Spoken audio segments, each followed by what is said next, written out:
guys? I hope you guys are having a good day. I'm Dr. Boyce Watkins from Your Black World and the Black Business School. I am still at high altitude, so if I say anything stupid or crazy, just chalk it up to the fact that I am high right now. I'm very high, high from being 10,000 feet in the sky. So it kind of makes it tough to do normal stuff, like even walking up the steps wears you out. It's something else. You don't want to mess around with altitude. In case you ever go skiing or you go to high altitudes, warning, make sure that you drink plenty of water. Also, they got these little oxygen cans. You can spray it in your mouth like an inhaler and you can breathe that in. Pure oxygen. It's 100% pure oxygen, whereas most the air you breathe typically has about 20% oxygen.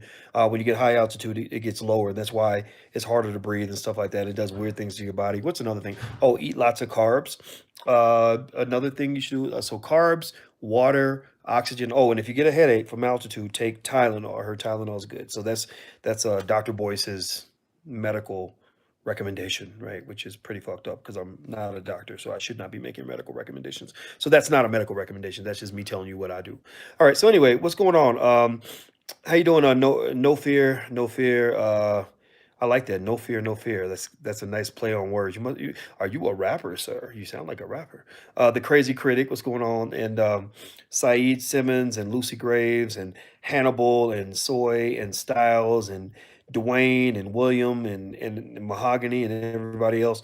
Hit that thumbs up button. Please pound that sucker so we can tell the whole world that black intelligence is in full effect and that we ain't taking no bullshit from ignorant ass people that want to bring the community backwards. So let me give you guys. As you guys know, I did a lengthy conversation yesterday, an analysis of the situation with Neil deGrasse Tyson. Neil deGrasse Tyson he's a scientist, he's a scholar, like myself. His field is astronomy, my field is finance. But it's kind of interesting. Like I've in a way, now that I think about it, maybe I've heard some people refer to me kind of like as the black Neil deGrasse Tyson, right? Like the black version of him, because he's black, but he ain't really too black, But he's not an Uncle Tom.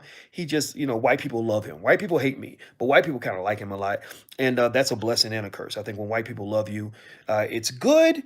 When it's good, but it's bad when it's bad. It's good when you get in that paper and you're making that extra money, but it's bad when shit goes wrong. When they accuse you of something, or they don't like what you said, or you get off script, or whatever. So, like Mark Lamar Hill's going through that right now. That's why CNN dropped his ass. Temple University's trying to fire him. Neil deGrasse Tyson is going through it now, where he's being accused by several women of sexual misconduct. There were three cases. I think one was in '84. A woman said that he drugged her and had sex with her while she was drugged up. But recently, I think 2009, which I mean it's 9 years ago, but a lady said she felt him, or he felt her up, like he touched her, but it was public. It was like in front of everybody. So, but she still was reporting it because you know how the Me Too thing is. The Me Too movement, honestly, the Me Too movement. I kind of think of the Me Too movement as a little bit of a problem. It's kind of like the Donald Trump of feminism. The reason I call it the Donald Trump of feminism is I said, Donald Trump is really loud and obnoxious. And the Me Too movement is very loud, very obnoxious. It's all these white women saying that, because somebody told me I look good in my dress, that's the same as me getting raped. Or because, I can tell everybody that you allegedly grabbed my ass in 1982 and I can destroy your whole career. Like it's very loud and obnoxious in that way. It's kind of like a reflection of the white woman's needs and sentiments and wants sort of being put ahead of everybody else's rights. So they're fighting for their rights, but they're taking away rights from everybody else. The other reason I call it the Donald Trump of feminism is because Donald Trump is a liar. Donald Trump is a lying motherfucker. He's full of half truths. And in a lot of feminism, a lot of the Me Too movement is full of lies, full of half truths. They step out and they say, I can make an accusation and you can't question me because I'm the victim, and you must believe me. Why we believe women? We believe women. No, we believe women who tell the truth, but we don't believe lying ass women.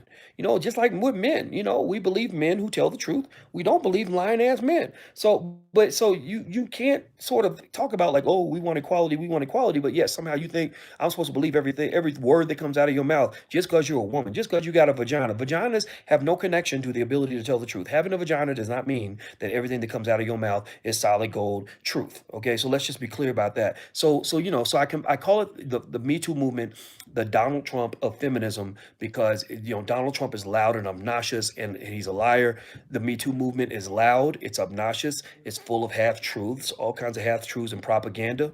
And then also the other reason I call it the Donald Trump of feminism is because Donald Trump is a narcissist. He's very self-absorbed. It's like everything that he wants, everything that matters to him is what matters, what should matter to everybody. And unfortunately, that part of the Me Too movement, led by the white feminists, is very self-absorbed. It's like me. Like I need you to pay attention to me. And my thing is like, okay, I understand. You deserve a voice, but it's funny to me that y'all want to talk all day about sexual harassment as if it's the same as sexual assault, which it is not. But then when we talk about sexual assault, how come whenever I bring up prison rape, where most of the assaults are actually happening, y'all ain't got nothing to say? How come the raping of a white woman is worth the whole nation's attention, but the raping of 10 million black men or whatever the number is in prison ain't even worth a fucking footnote in the bottom back of your local newspaper? Seriously, if you really are concerned about sexual assault, you would talk about prison rape, because prisons are where the rapes happen. And false accusations are, we must speak out about potential false accusations. Why? Well, because yeah, if a man is falsely accused of rape, and what's happened, it's happened thousands and thousands of times. It's not like it happens most of the time, but it happens enough that you have to investigate. If a man's falsely accused of rape, right, what you're doing is you're going to send him to prison for what, 20, 30 years for one sexual assault, right? One sexual assault. But if he's falsely accused, even if it's only 1% chance that she's lying, and I believe it's higher. I believe that there's more. I believe that there are vindictive women out here. I believe that there are liars out here, male and female. So if you send him to prison falsely for something he did not do, you're sending him to prison for one sexual assault.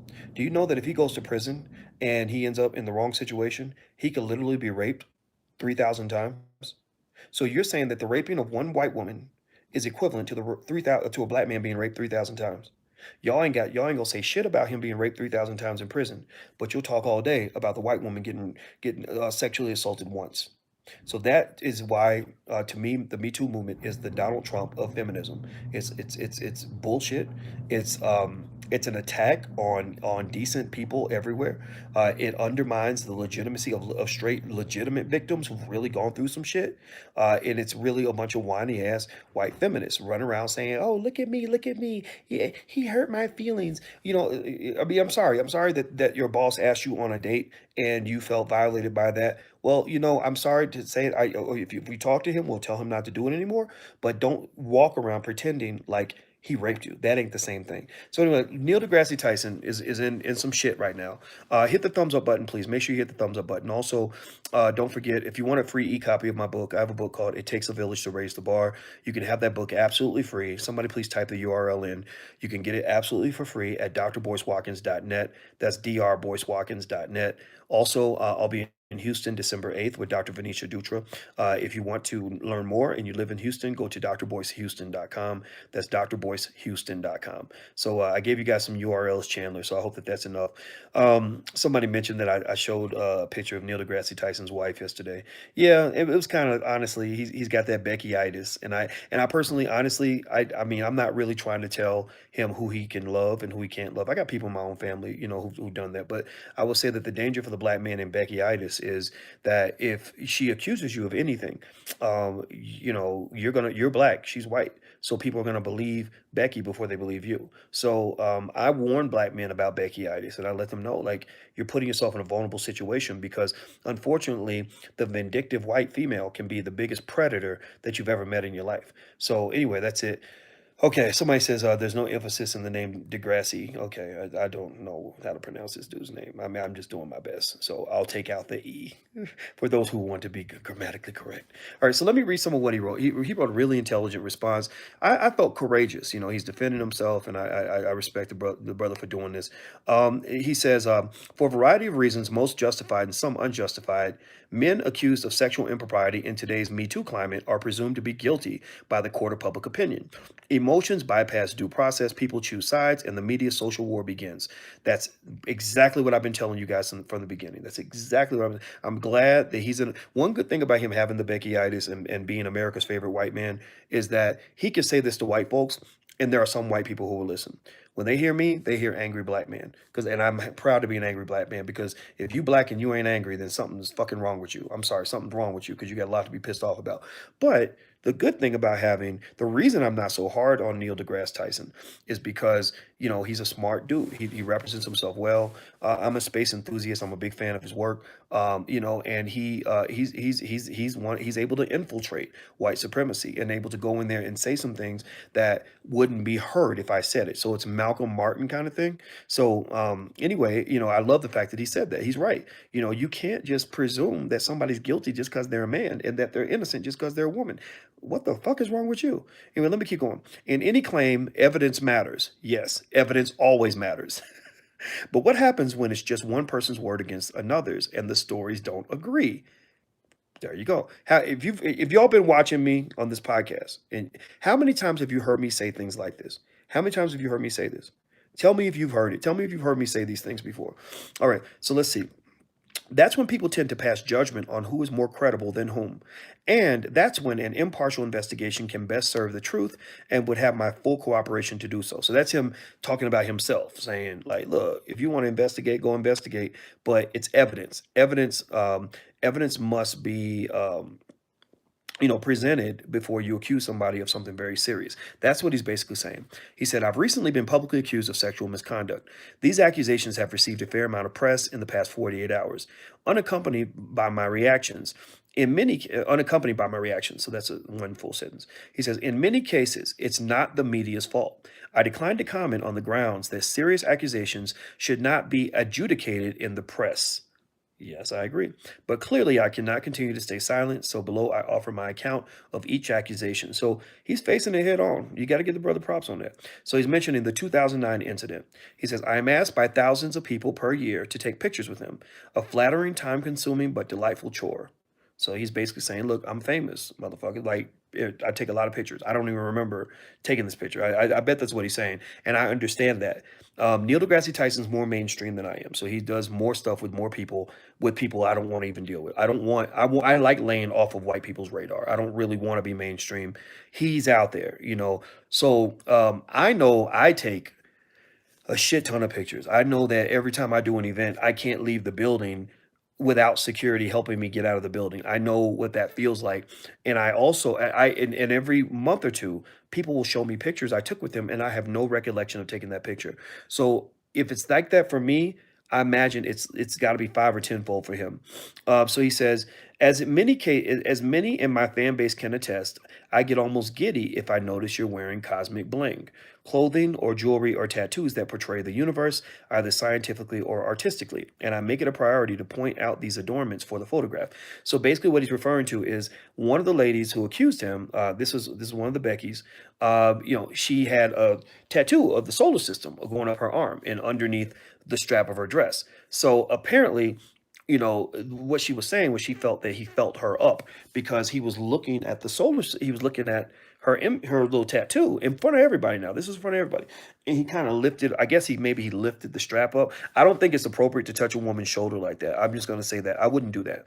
Like I don't, but again, if you touch enough people, hug them, like I hug when I see you, and it wouldn't be out of the question for somebody to one day be like, oh, he hugged me and it felt creepy, but the thing about it is that that's not enough for you to try to go ruin somebody, right? But but I will say I wouldn't feel comfortable touching a woman's shoulder. So he might have liked her, but he did touch the shoulder to see if Pluto was on her map of the solar system, and he was a scientist heavily involved in the declassification of Pluto as a planet. So maybe he had a deep interest in Pluto because of that. I don't know. So he says, a colleague at a well-attended after conference social gathering came up to me to ask for a photograph. She was wearing a sleeveless dress with a tattooed solar system extending up her arm, and while I don't explicitly remember searching for Pluto at the top of her shoulder, it is surely something I would have done in that situation. As we all know, I have professional history with with the demotion of Pluto, which had occurred officially just 3 years earlier. So whether people include it or not in their tattoos is of great interest to me. I was reported to have groped her by searching up her dress, and he puts this in quotes, when this was simply a search under the covered part of her shoulder of the sleeveless dress. So at this point, it's kind of he said, she said, right? Now, is it out of the question that he had an interest in her and he was flirting? No, it's not out of the question. But the question we must ask is, you know, what if he did? What if he did? Number one, you can't prove it. You can't prove it. I mean, you have no evidence. Because, and there were witnesses. So if there were witnesses, then witnesses should corroborate the story, right? It wasn't like he did it in private. It wasn't like he tried to feel her, to touch her when nobody's around. A lot of people were there. He's Neil deGrasse Tyson. Everybody's looking at him. Everybody's like, "Oh my God, that's Neil deGrasse Tyson! Oh my God, oh my God, oh my God!" He's got a line of people waiting for an autograph right behind him. Most of the time when I sign an autograph, I can't assault a woman in front of a line of people going all the way down the hall and out the door. Like it would be tough if you're gonna do your raping, it seems like you do your raping in private, right? Like no, no, so Neil deGrasse Tyson's a smart dude. I don't think he was like, I'm gonna feel this chick up in front of everybody. Um, and I just think that it's kind of weird to accuse him of that. Now I'm looking here at the comments. Somebody said some YouTubers got a hold of some court documents regarding you. An employee thought you should know. Oh yeah, I have a lawsuit. I have a lawsuit from somebody who basically we had a disagreement and she thinks that I owe her money, and no, actually, she probably owes me money because I paid her a lot of money over time. So no, I don't. Yeah, that I do. Oh God, yeah, I hate stuff like that. But basically, when you start doing well and you start making money, it's hard to make agreements sometimes because people misinterpret stuff or people will try to just come at you. Like anybody can sue you for anything pretty much. So basically, that's what it is. It's like a lawsuit. But I encourage people, what I just tell people, stuff like that used to bother me. The reason it doesn't bother me now is because I just encourage people to like look and check out what you see. I don't hide anything. I talk to you guys all the time. Look at me and see how I operate, how I do business. Check out the Black Business School, check all that out. And if you see an issue, let me know. But I'm gonna tell you, no matter who you are, if you're doing well, you're gonna have haters. So at the end of the day, if you want to go look it up, if you want something interesting to look at, you can. But it happens, it happens, and it's unfortunate. It makes me sad because a lot of the people that you help the most are the ones who end up getting the most angry when you stop helping them. Like you cut them off, and suddenly it's like, oh, I hate that nigga now. I'm gonna go kick his ass, and you're like, well, wait a minute, I was really helping you. I helped you when nobody else would, like I gave you like $80,000, but it doesn't matter. Like people, I've learned honestly that sometimes when it comes to business, it's better to not help certain people than it is to help because when you help them, people sometimes become entitled. They expect what you were doing for them. And so they get used to it and they get the pressure, like they start paying their bills with the money you're giving them. So if you cut that off, then they are feeling pressure from not being able to pay their bills, which will then later on have them come in and get mad at you because they can't pay their bills. So it is what it is. But I can tell you, if I name all the people that are maddest at me, the reason I am okay with it is because all these are people that I helped a lot. I probably did more for them than damn near anybody else. Every single person that has ever like publicly challenged me or attacked me is a person where I have given them thousands of dollars and that they never gave me any money, and I've helped them in a lot of ways. And so usually what happens is, now here's the thing though, if you start doing something that I find unethical, I'm going to cut you off. I'm not going to fuck around with you if you are into some shady stuff or some stuff that's undermining our relationship. And so, that's what typically happens. Like somebody, everything's going good, they feel like you're taking care of them, and then they do something, that disrupts the business, and you say, I'm sorry, you got to go. And then next thing you know, it's like, oh, that nigga, he's blah, blah, blah. But you look back 6 months before, that same person was like, Boyce is the greatest. I love him. But that's the hard part. So the reality is, and this is just me being honest, and because a lot of y'all are business owners, some of y'all are bosses already, some of you are going to be bosses. Just be ready for that. When you sort of help people, you take them under your wing, you support them. Um, Sometimes there's an emotional hurt that occurs when you finally cut them off, but you have to do it. You have to do it because sometimes you'll have people around you who just have to go. Like you'll be like, I can't. If you keep doing this, like you're gonna hurt. You're gonna destroy everything that we're building. So that's what that stuff ends up being about. But let me get back to Neil deGrasse Tyson. We're talking about his shit, not my shit. We'll talk about my shit later. All right. So anyway, let's go. Let's see here. He says, I only just learned 9 years after that she thought this behavior was creepy. So he's saying, look, she waited 9 years to talk about any of this, which right there is which kills the credibility of what you're doing. That was never my intent, and I'm deeply sorry I have made her feel that way. Had I been told of her discomfort in the moment, I would have offered the same apology eagerly and on the spot. So he's saying, look, if I make you uncomfortable, say something. Open your damn mouth. Neil deGrasse Tyson, if you've seen him, he ain't he ain't motherfucking Suge Knight.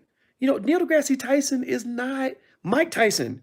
He's not somebody that might cuss you out and kick your ass because you told him he was making you uncomfortable. Neil deGrasse Tyson comes off like the type of guy who would be like, I'm so sorry. Oh my God, I apologize. I didn't mean to do that. You know, like that's what Neil deGrasse Tyson is. He's a teddy bear. He's not a predator kind of person. You know, so he's right. He's like, look, if you see something, say something.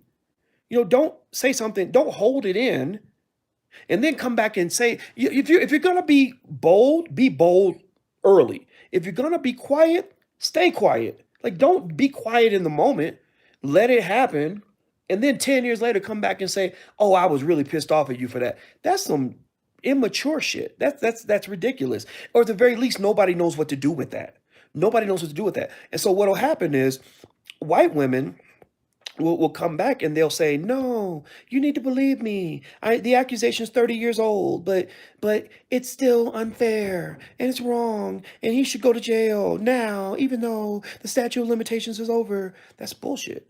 So anyway, let me keep going. He says, in my mind's eye, I'm a friendly and accessible guy, but going forward, I can surely be more sensitive to people's personal space, even in the midst of my planetary enthusiasm. And that's true. I think that what he's saying is, look, you know, I'm a nice person. I'm friendly with people, but maybe I need to watch my back and watch out for people that might, you know, accuse me of something that I don't understand. And I can understand that too. Being more like famous, whatever it is, whatever you want to call it, it can make you very paranoid. It can make you very paranoid. Like just like, you know, like some of y'all were chit-chatting about certain people that, and I've seen it. I mean, I've seen certain people that felt like, oh, Boyce is a fraud, Boyce is this, Boyce is that. You know, and again, these are not random people on the street. These are people I chose to be supportive of. These are people where I took them and said, hey, let me help you. Hey, can I do this for you? You know, people like that. These are not random people. You know, when you look back and there's a person where you were trying to be friendly, trying to be helpful, and then they come back and you feel like you just got stabbed in the balls. You're like, damn, maybe being kind is a weakness. Maybe I shouldn't be nice anymore. That's how you feel. And I bet Neil's going through that. Because I saw Neil took a poll. He had like 2% of the people on his Twitter feed, like millions of people. 2% of those people were bitching about him commenting on other social issues outside of astronomy. So he did a poll and was like, what do you guys think? Should I keep talking about everything or should I just talk about astronomy? And they responded to the poll. The vast majority said, we love you. We want you to talk about everything. But so he was like, okay, so I'm going to ignore that 2% who get angry when I talk about other things. And that shows me honestly that he listens, that he cares. You know, and again, that's another reason I relate to him is because I care too. I care what people, I care what the people who support me think. I really care what you think. I really want you to do well. I really want to see you succeed. I really want to do what I can to help you and to be as supportive of you as I possibly can be. And what happens is that when you hear people that are just bitching, you know logically that the reason they're acting that way usually has nothing to do with you. It's not personal. It's because there's something wrong with them. Maybe they're jealous. Maybe they're just miserable. Maybe they just like trolling or whatever. But at the same time, you know, there's a part of you that's emotional. That's like, God, well, maybe I offended somebody, right? And but what you do is you remember at the end of the day, like he did, you remember that, wait a minute, you're not here for You're not here for your haters. This is important for you to understand. You ain't here for your haters. You're here for the people that love you. So what'll happen is sometimes if I get really pissed off about something somebody said, I'll be like, what the hell? Why the fuck would she say that on YouTube? That's not true. That's bullshit. I'll get mad, but then I pull myself in and I say, okay, boys, you can't spend a lot of time talking about that because you have people who love you. Like I got people out here, and some of y'all might be watching. I got people, and I love you for this. I got people out here that would take a bullet for me, straight up. I mean, who've offered to give me security, protection, whatever. And that means so much. And it's like when you got people out there that really ride with you like that, and you're vibing together like that, you're there for those people. You have to serve those people first. You can't serve your enemies more than you serve your friends. I don't serve my enemies. I serve my friends. I might address my enemies one in every 10,000 conversations, but I'm not here for y'all. That's why I love making people into mods so y'all can bump those motherfuckers out of here because we got business to do. We have a community to build. So anyway, let me keep going. So here, so I'm reading about Neil deGrasse Tyson's Facebook statement. You can actually look it up. You can probably Google it or something. You can find it, read it for yourself as well. And hit that thumbs up button, please. If you haven't done that yet, hit the thumbs up button. Also, don't forget, I'll be in Houston on December 8th. Go to drboycehouston.com. That's drboycehouston.com. Also, if you want to take advantage, our new entrepreneurship program for children called the Black CEO Factory it's ready. It's going. Your child can get a degree from the Black Business School. All these things that they can actually put on their wall. Right now for Christmas, there's a 75% discount on a lifetime membership for the Black CEO Factory. So if you're interested, go to blackceofactory.com. That's blackceofactory.com. Basically, what I do is I explain at a very high level, but using cartoons so children can understand it, even as young as 5. And basically, how to start a business, how to market your business, how to come up with your business idea, differences in corporate structures, what an operating agreement is, all these things. And there are self-study exams that you can give your child to make sure they know the concepts cold. And then also there is again, they can get their degree once they've gone through all the videos. So make sure you do that because that's really important for your child's self-esteem. And I encourage you to consider it as a Christmas gift because this is a gift that will keep on giving. Like they'll be a lifetime member of blackceofactory.com, which means that they can always go back to the content and they'll always have that degree on their wall when they're 25 years old. And it'll give them a 20-year head start on all the white kids that they're going to school with in college. It's 15, 16 years from now, right? So feel free to check it out. It's blackceofactory.com. That's blackceofactory.com. All right, so let's see here. So what else does Tyson say? He says, so whether people include it or not, okay, so he's talking about the Pluto thing. So he says, I only learned 9 years later that she thought that my behavior was creepy. That was never my intent, and I'm deeply sorry to have made her feel that way. Had I been told of her discomfort in the moment, I would have offered the same apology, eagerly and on the spot. In my mind's eye, I'm friendly and accessible, but going forward, I can surely be sensitive to people's personal space, even in the midst of my planetary enthusiasm. So now he talks about the summer 2018 incident. So this is recent. This is just last summer. He says, while filming this past summer, I had a female production assistant assigned to me to ensure among her countless tasks that every ounce of my energy was efficiently allocated to the production needs of the show. As part of this, she was also my driver to and from the studio, ensuring that I arrive on time. In the car, we would review details of the shoot, and she would help me anticipate parts of the shoot to come. Across the many weeks of shooting, she and I spent upwards of 100 hours in one-on-one conversation. We became so friendly that we talked about all manner of subjects, even social, personal ones, like the care of aging parents, siblings, relationships, life in high school, college, hometown hobbies, race, gender, and so forth. We also discussed less personal topics in abundance, like rock lyrics, favorite songs in various musical genres, concert experiences, etc. And we also talked about food. I'm kind of a foodie, and her fiance was a chef. In short, we had a fun, talkative friendship. She is a talented, warm, and friendly person, excellent traits for morale on a high-pressure production. Practically everyone she knows on set gets a daily welcome hug from her. I expressly rejected each hug, offered frequently during the production, but in place I offered a handshake and on a few occasions clumsily declared, "If I hug you, I might just want more." Ooh. My intent was to express restrained but genuine affection. That's deep. What y'all think about that? So basically he's saying he let her know I'm attracted to you. He was saying, look, if I hug you, I might want more than a hug. Now, that's an interesting statement. I mean, I personally wouldn't say that, right? We're kind of trained to sort of keep that to ourselves. But I think that this lends to the question of, you know, If is a man a predator because he works with an attractive woman and feels an attraction toward her? And let's say he's honest about how he feels because he's trying to maintain and control that. If a woman, I've had that. I actually had a couple times. I've had women come into my inbox on Facebook and literally tell me that they had uncontrolled sexual arousal that resulted from them watching me on a video. Where does that come from? Well, I researched this, and I basically there are some women who are turned on by intelligence the same way men are turned on by a big booty or a nice pair of breasts, right?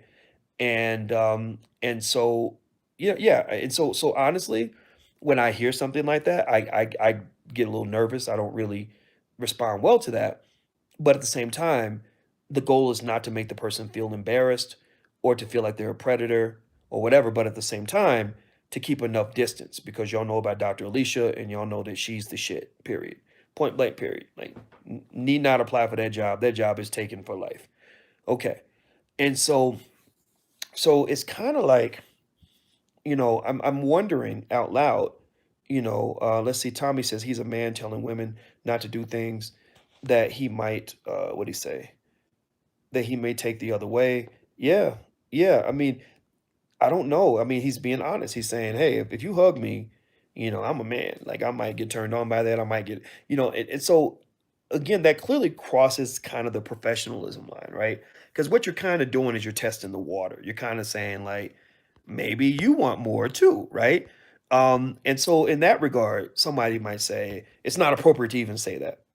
But then somebody else might say, well, shit, if a man doesn't ask, doesn't let a woman know how he feels, then how does sex ever happen? How does intimacy ever happen? How do marriages and children ever occur if men are afraid to talk to women because they're afraid of being called a predator?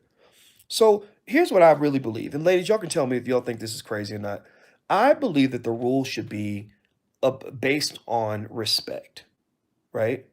That as long as a man is respectful and as long as he knows that no means no, it's okay for him to tell you that he's attracted to you, right? But he can't tell you over and over again. He can't say it every time you walk through the door, like, to the point where it's getting on your nerves.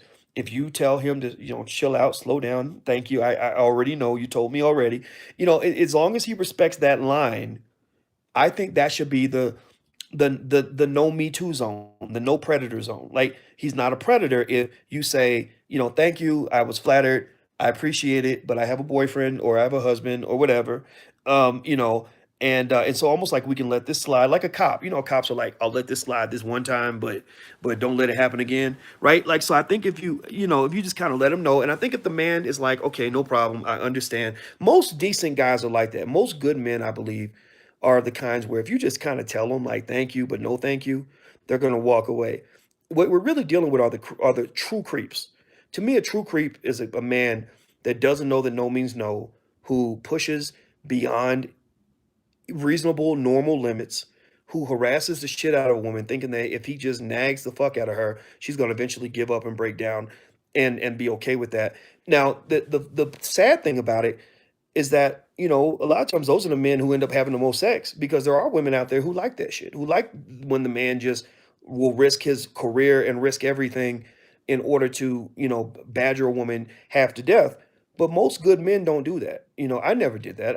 I've never asked a woman out more than one time ever in my life. When I was young, I didn't. I'd ask you once. If you said no, thank you, I assumed that no, thank you was effective forever. I didn't even know anything. I didn't know anything about the fact that there were women who said no just because that was like the first response. I didn't know that. I thought it's like if I say, hey, I'm serving, we're having chicken for dinner. Would you like some chicken? You say no. I'm assuming you don't want no chicken. I'm not gonna assume. Well, you said no, but you really meant yes. Like that's very weird to me. Like I don't get that. So anyway, that's my 2 cents. Now let's see. Sharon says yes. Oh, this is Paris Milan. Yes, Paris Milan was talking so much stuff.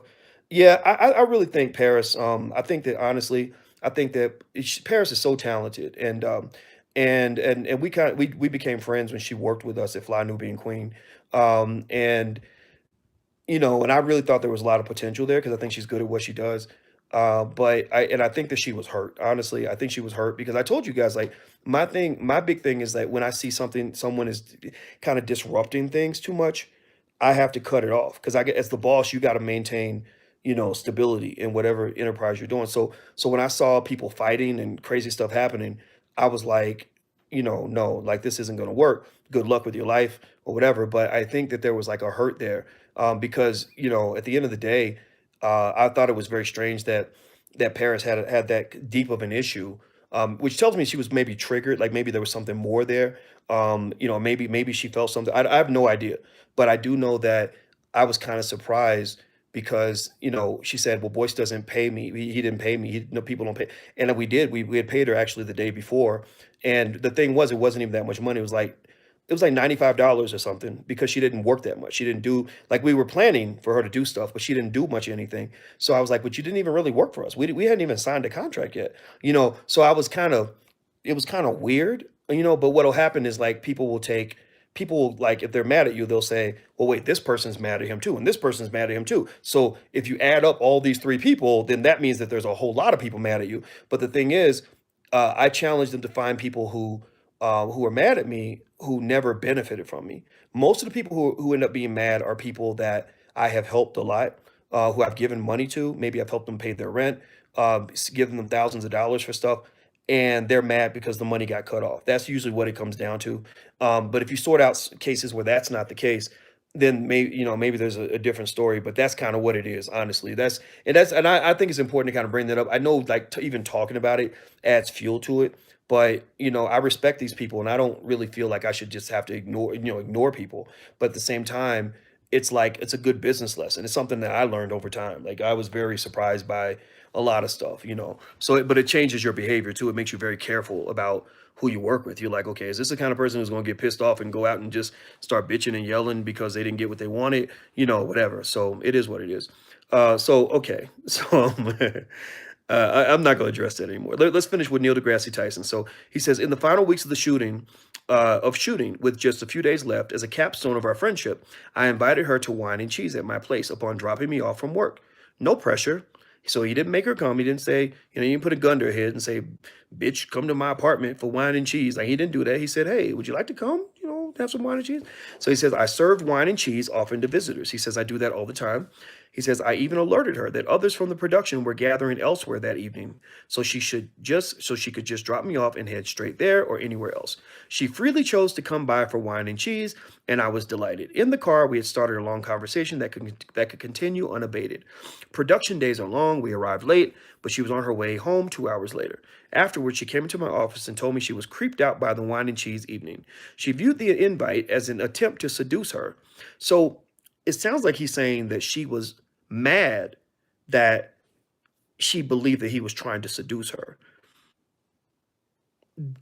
Does that make him a predator? I don't know. Even if he was trying to seduce her, right?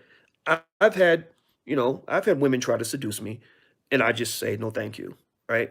I can't imagine coming back and saying, I think that you are a predator. I just, So she viewed the invite as an attempt to seduce her, even though she sat across the wine and cheese table from me, and all conversation had been in the same vein as all other conversations we ever had. So not only does it sound like she might be mad that he tried to seduce her, but she could be mad at herself. Sometimes people will lash out at you because they've got an internal conflict within themselves. So maybe, because I'm going to read further, but I believe this lady quit the job because of this. I really speculate, honestly, that this woman felt an attraction to him and felt guilt for her attraction. And so rather than laying it on herself, remember, feminism and Me Too doesn't allow for personal accountability. Feminism and Me Too is built on the idea that it's always somebody else's fault, right? Not all feminism is bad, but the Me Too ideology is, whatever I do that's wrong, whatever I do that's stupid, whatever I do that's crazy, it is, you know, it's somebody else's fault. It's never my fault. It's not because I made a bad decision. It's because my decision was influenced by some man who played with my feeble little brain and manipulated my mind and made me want to go suck his dick, right? I can't help you. If you slip up and you decide you want to have sex with somebody, that's your decision. It's always your decision. I had that issue one time. I remember when there was I remember that when I was in grad school, there was a woman I met who, I liked her. I liked her. She liked me for a while, and then she didn't like me after a while. I didn't file charges or nothing and call her a predator. I just said thank you for thank you for your time. But I remember when I went to go talk to her one time. Let me tell you what, this is so weird to me. So I went down to her office and I said, so what are you up to? And she said, oh, I'm getting ready for my test tomorrow. I said, oh, okay. And we talked for a few minutes, just kind of chit chat. She chatted with me, I chatted back, whatever. And then the next day, we chatted maybe 15 minutes. Next day, she comes to my office and says, I'm mad at you. And I said, what are you mad about? I said, are you really mad or are you pretending to be mad? She said, no, I'm really upset. I said, what? And she said, because, you took 15 minutes of my time in the conversation yesterday and I had a test the next day. And I said, oh, I'm sorry. I didn't, I didn't know. I figured if you had to go, you would tell me. And you had to go. You told me you had a test, but you didn't tell me you had to go. And she said, yeah, but you should have known. You should have known this since I told you I have a test that I had to go, and you should have ended the conversation. I mean, what do you say? You're just like, what the fuck? Like, are you kidding me? Like, like I'm supposed to take responsibility for your life now? Like, I don't even hardly know you. So I remember that. And I remember it was more like she was mad at herself for letting the conversation go too long. But it's like, it's easier to just say, okay, I'm going to blame this man because it's easier than blaming myself. It's hard to blame yourself for your bad decisions. So anyway, let me keep going.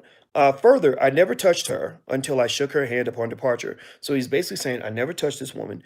On that occasion, I had offered a special handshake, one I learned from a native elder on reservation land at the edge of the Grand Canyon. You extend your thumb forward during the handshake to feel the other person's vital energy, spirit energy, the pulse. I've never forgotten that handshake, and I save it in appreciation of people with whom I've developed new friendships. At that last meeting in my office, I apologized profusely. She accepted the apology, and I assured her that had I known she was uncomfortable, I would have apologized on the spot, ended the evening, and possibly reminded her of the other social gathering that she could attend. She nonetheless declared it her last day with only a few days left on production. I note that her final gesture to me was the offer of a hug, which I accepted as a parting friend. So so he's not a predator, clearly, because you don't hug your predator. You don't hug a predator, right? So she hugged him. Um, Also, what I'm really gathering from this is that there was an attraction. I believe he was attracted to her. I do believe that. Is that against the law for a man to be attracted to a woman? Well, if it's against the law, then just drop one nuclear bomb and blow up all of humanity because all human beings would not exist if men did not get attracted to women and women did not get attracted to men. I also believe that she felt an attraction to him. Um, I believe that she enjoyed being around him. I believe that she was possibly turned on by him. She went up to his room for the wine and cheese, thinking that perhaps something might come out of this. Nothing happened, but I think that she felt some kind of guilt afterward. Again, assuming that what he's saying is accurate, and then again, it's only his side of the story, but we've heard her side as well. But I think at the end of the day, there's nothing in here that I'm hearing that's saying that this man is a predator. So anyway, so he says early 1980s. He says, I entered astrophysics graduate school directly out of college in 1980. It's a grueling adventure marathon, and many people do not finish the PhD. In fact, it was not uncommon for half the admitted students to leave after 2 or 3 years, finding some other kind of work in their lives. That's true. In the really good PhD programs, half the students don't graduate. So if your friend is getting a PhD and they talk about how wonderful and how great and how easy it is, they're not getting a real PhD. In my program, it was very common for people to just get booted out or to leave early. Most people who start a PhD program don't graduate, or at least maybe like 60% or something. When you talk about the good quality programs. So let's see. In fact, it was not, and I believe he went to Columbia University, if I'm not mistaken. I got accepted to Columbia for my PhD, but I didn't go there. I turned it down. I went to University of Rochester first, and I finished at Ohio State. He says, in fact, it was not uncommon for half the admitted students to leave after 2 or 3 years, finding some other kind of work in their lives. While in graduate school, I had several girlfriends, so he was a little player, okay, one of whom would become my wife of 30 years, a mathematical physicist. We met in relativity class. Over this time, I had a brief relationship with a fellow astro graduate student from a more recent entering class. I remember being intimate only a few times, all at her apartment, but the chemistry wasn't there, so the relationship faded quickly. There was nothing otherwise odd or unusual about this friendship. I didn't see much of her after that time. Our student offices were on different floors of the building, so I like this. I like the fact he's giving details. This is really making it interesting. Um, they were on different floors, and we were not in the same classes. A few years later, I ran into her pregnant with who I think was the father by her side. That's when I had learned that she dropped out of graduate school. Again, this is not itself an unusual fact, but I nonetheless wished her well in motherhood and in whatever career path would follow. More than 30 years later, as my visibility level took another jump, I read a freshly posted blog accusing me of drugging and raping a woman I did not recognize by either photo or name. So he's like, I don't even know this woman. Turned out to be the same person who I dated briefly in graduate school. She had changed her name and lived an entire life, married with children before this accusation. Now, mind you, Neil deGrasse Tyson's 59 years old. So he'd been out of grad school for a minute. He finished grad school in 1991. You know, he started grad school when Dougie Fresh was a teenager, okay? So this is a while back. He says, for me, that was most significant. What was most significant was that in this new life, long after dropping out of astrophysics graduate school, she was posting videos of colored tuning forks endowed with vibrational therapeutic energy that she channels from the orbiting planets. As a scientist, I found this odd. So that's his way, honestly. I think that's his way of kind of saying, y'all know she crazy, right? Y'all know she, but I don't know that. But anyway, as a scientist, I found this odd. Meanwhile, according to our blog post, the drug and rape allegation comes from an assumption of what happened to her during a night that she cannot remember. It is as though a false memory had been implanted, which, because it never actually happened, had to be remembered as an evening she doesn't remember. Nor does she remember waking up the next morning and going to the office. I kept a record of everything she posted in case her stories morphed over time. So this is sad, which for me defies explanation. So he's basically saying that you're trying to say that you remember something where you're saying you don't remember what happened, but you remember everything that happened, but you don't remember, right? Like I'm reflecting and recollecting on a memory that I do not have, which is interesting. He says, I note that this allegation was used as a kind of solicitation bait by at least one journalist to bring out of the woodwork anybody who had any encounter with me that left him uncomfortable. He says, overview. I'm the accused, so why believe anything I say? Why believe me at all? This brings us back to the value of an independent investigation, which Fox, National Geographic announced that they will conduct this week. I welcome this. Accusations can damage a reputation and a marriage, sometimes irreversibly. I see myself as a loving husband and a public servant, a scientist and educator who served at the will of the public. And he says, I'm grateful for the report I've received. And let me see if I can get this off of here. Jeez, get this stupid thing. Okay. And those who value me for my work, respectfully submitted. I think his response is good. I mean, because basically it's kind of like this, right?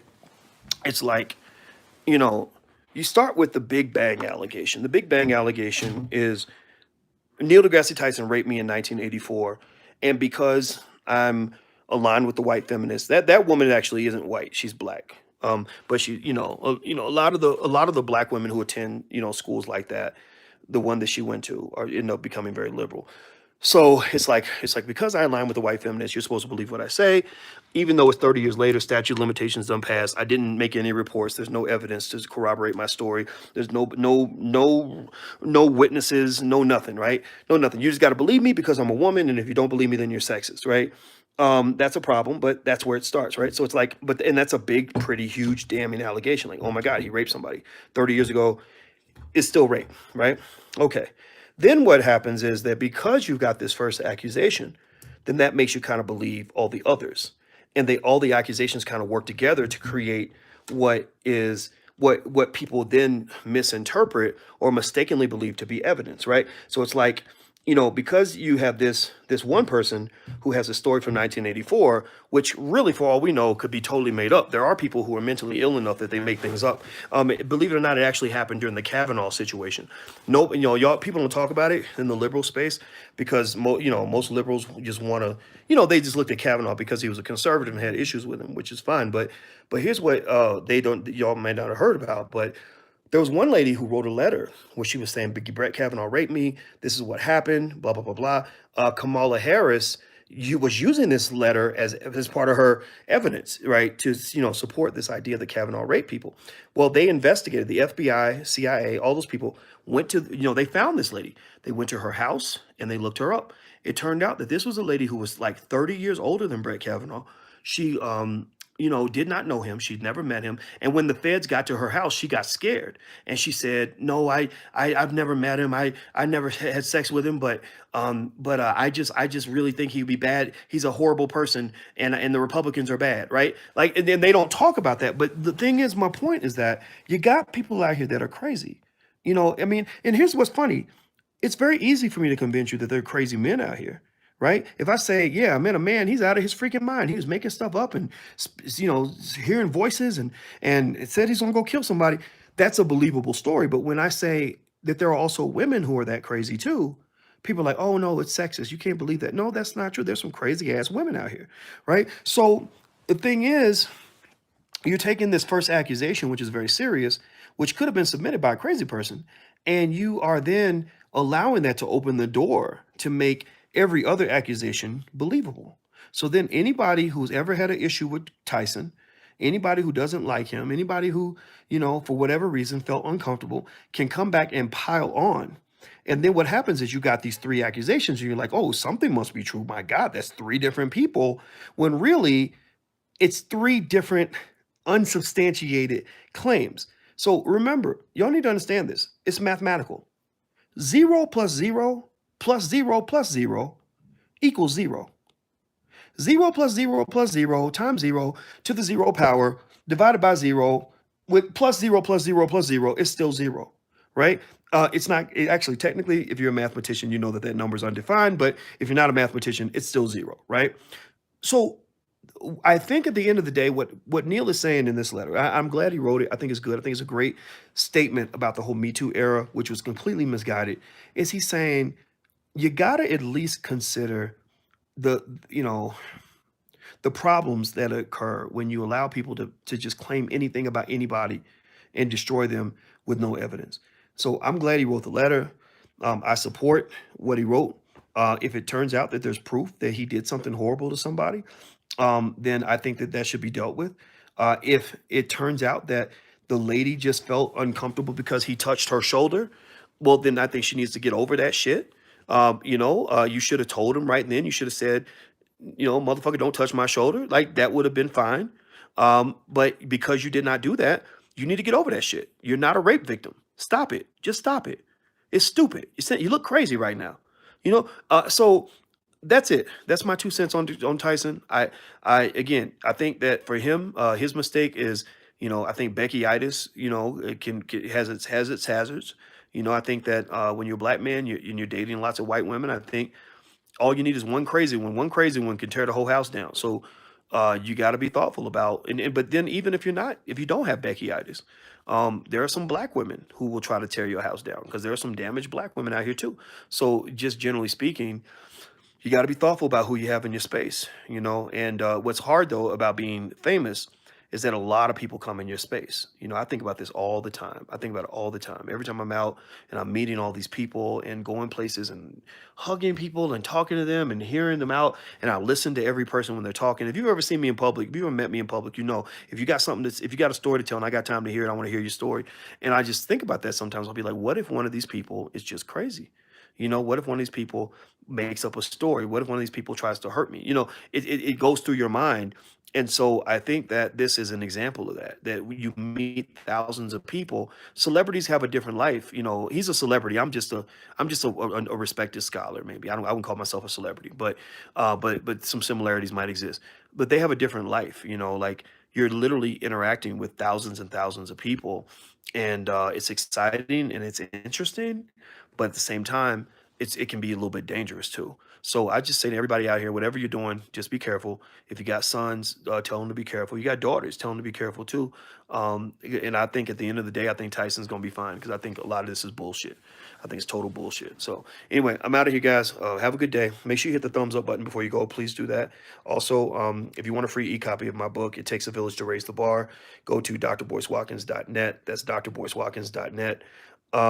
Next last but not least, somebody says, Dr. Boyce, you're safe because you ain't got no loot. That's right. I'm broke as fuck. How about this? Why don't we make that assumption that I'm broke? I learned that when you get money, do not tell anybody how much money you have, because that's another challenge too, is that when people feel like you got money, and when you're famous, people assume you have money, a ton of money, and sometimes it's accurate. I mean, I'm not struggling, like I have investments and assets and all that, but woo, you got to be cautious, because what will happen is, when you have money, you never run out of, you never have a shortage of people that want to be your friend. Everybody want to be your fucking friend. Everybody wants to partner with you. Everybody wants, a piece or whatever. And it's okay. It's okay to share, but some people are just greedy. Some people are unethical. Some people are just dirty and fraudulent, and it's just kind of difficult. So really, my advice to you is, if you ever get like some real money, keep that shit to yourself. Don't be telling your relatives how much money you made. Don't be telling, some of y'all can't even tell your parents or your siblings. Just be cautious, because believe me, if somebody's in the struggle financially, and they hear that you got a windfall, you made 10 grand, 20 grand, 100 grand or whatever, oh, they're gonna be thinking about that. They're gonna be, next thing you know, they'll either be pitching you business ideas, or they'll be bringing you sob stories, or sometimes they may, try to attack and accuse you or sue you or whatever. People do not treat you the same when you start making money. It just the idea that you can just keep it real and just be like everybody else, that goes out the window. I had to learn that the hard way. And it's tough. It's not easy. It's kind of painful, because sometimes you lose friends because of it. But yeah, it's part of the process. So anyway, I'm out of here, guys. I hope this was helpful, and don't forget to hit that thumbs up button before you go. And also, if you want me to text you when I go live, text the word Boyce to 31996. It's 31996. Just text my name, Boyce. And also, if you want to get the 75% discount on the entrepreneurship program for children that I just created, where your child can get a degree from the Black Business School, feel free to go to blackceofactory.com. That's blackceofactory.com. I'll see you guys soon. Take care. Peace.